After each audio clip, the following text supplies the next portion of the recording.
नमस्कार दोस्तों, आज मैं आपको बताऊँगा कि जो कपड़ा हम लोग बनाते हैं, उसमें जो ग्रे फैब्रिक होता है, उसको हम डाई कराते हैं। तो डाई फैब्रिक जो हम कराते हैं, उसके अंदर कौन-कौन सी डाइज़ केमिकल्स यूज़ करते हैं, जो बेसिकली सामने वाला पूछता है कि भई आप ये जो डाइज़ कराते हो, ये हमें आइडिया होना चाहिए एज़ अ सेल्समैन। हम पार्टी को कोई भी बात बता रहे हैं, तो वो किस टाइप की डाइंग चाह रहा है, कैसा प्रोसेस बनवाना चाह रहा है।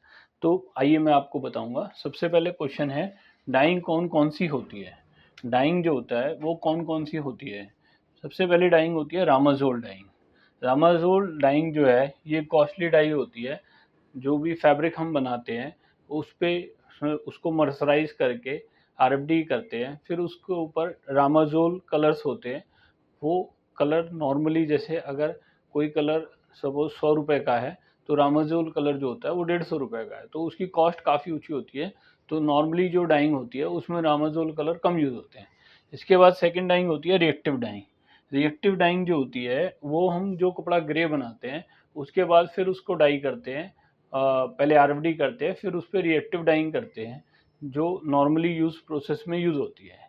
इसके अलावा जो डार्क कलर्स होते हैं, जैसे ब्लैक कलर होता है, तो उस पे हम नॉर्मली सल्फ़र डाइज़ करते हैं। सल्फ़र कलर जो बनाते हैं, ब्लैक कलर जो होता है उसमें जो कलर बनता है उसमें सल्फ़र डाइंग हम यूज़ करते हैं। इसके अलावा चौथी डाइंग होती है वेट डाइंग।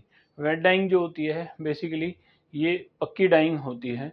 ये हॉस्पिटल्स में, बेडशीट में, प्योर कॉटन फैब्रिक पे कलर जो जैसे पैरेट ग्रीन कलर है जो नॉर्मल रिएक्टिव डाइंग में इतना प्रॉपर नहीं बैठता है या कलर उतर जाता है, तो वो कलर्स जो होते हैं उनको हम वेट डाइंग कलर डाइंग करते हैं, जिससे क्या है कि वो कलर फैब्रिक से उतरे नहीं।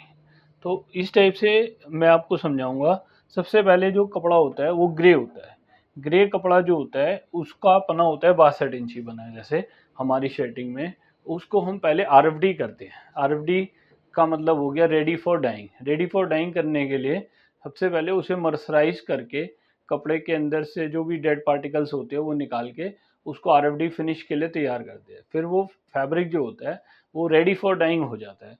फिर उस फैब्रिक को हम दोबारा से प्रोसेस में चलाते हैं और फिर उसको हम डाइंग करते हैं।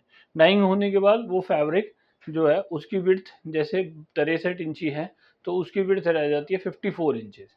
फिर हमें उसको एक स्टैंडर्ड साइज़ होता है 57 इंचेस 58 इंचेस में, उसमें हमें स्टेंटर पे उसको जो नीडल्स होती हैं उसमें फँसा के उसको हम थोड़ा स्ट्रेच करते हैं, जिससे उसका एक साइज़ जो है वो 58 inches standard as per cutting norms, garment cutting norms वो तैयार हो जाए। तो फिर हमें उसे 58 इंची पे फिनिश करवा देते हैं। तो इस तरीके से फैब्रिक जो होता है वो ग्रे से डाइंग हो जाता है और उसका 58 इंची पना आता है। ठीक है? आगे कोई और जो आइटम होती है मैं आपको उसके बारे में नेक्स्ट वीडियो में बताता हूँ। Thank you.